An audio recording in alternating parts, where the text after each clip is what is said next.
I'm here with Krystle Wittevrongel of the Montreal Economic Institute on the floor of the Global Energy Show here in Calgary, Alberta.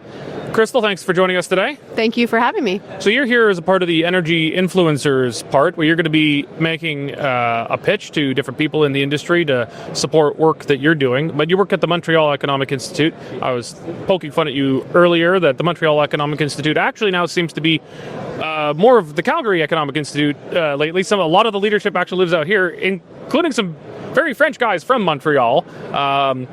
But there's a few of you here now. You guys are increasingly involved in energy policy for Western Canada. What is the pitch you're going to be making today? So we actually have offices in Calgary, Montreal, and Ottawa. And so we try to hit on all of those jurisdictions, federally, Quebec, and Alberta. Mm-hmm. And so today I'm just going to run people through. Basically, in the last 6 months, we've worked on a number of files. One is pipelines from east to west, as well as some reforms to the federal government's Impact Assessment Act. And in those two files, we had over 50 interviews and over 2,300 media mentions. So during a very dynamic time in Canadian politics, we're really shaping public opinion. We're starting to disseminate some of our broader work related to the Impact Assessment Act as well. So moving forward, we're just going to be encouraging and advocating for smarter policy and energy for Canada. I think about a third of those media mentions were from us. We pick up a lot of the work you guys do. It's good stuff.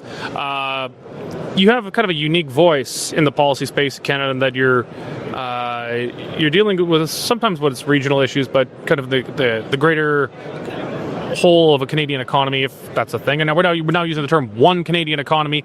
You guys are kind of really ahead of the parade on that one. Is it any of the work you guys have been doing, are you seeing that manifested in some of the new legislation under the kind of revamped Liberal government? Well, what we're trying to really push is that Quebec and Alberta, there's quite a few similarities. Like, our provinces are very different, mentality-wise, policy-wise, but there is a lot of similarity, especially in how the relationship with the federal government has continued to evolve. So we're really trying to kind of infuse that dialogue in the work we do as well. And so we're hoping to be able to advocate for smarter energy policy federally in ways that make sense and are very targeted. Like in our research paper for the IAA, it was very practical reforms that are very easily implemented within the current legislative scheme. So if the federal government's talking about wanting to make these moves, we've made it very easy for them to take our advice in that regard. Well, what are the big asks you're making right now? Asks like to the federal government? Yeah. What are the bullet point of what are the three big things they can do? They can cut down on the approval process for major infrastructure projects, and they can do that by really peeling back some of the layers that were added on with the Impact Assessment Act that took it from an environmental assessment into a hodgepodge of assessment. We have to understand the gender of the pipeline.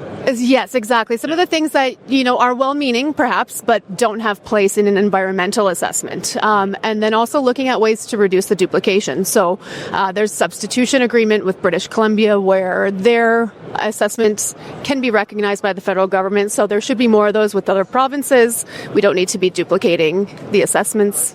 Do you think that's a double-edged sword, though? I've thought of that. That's one of the common recommendations out there.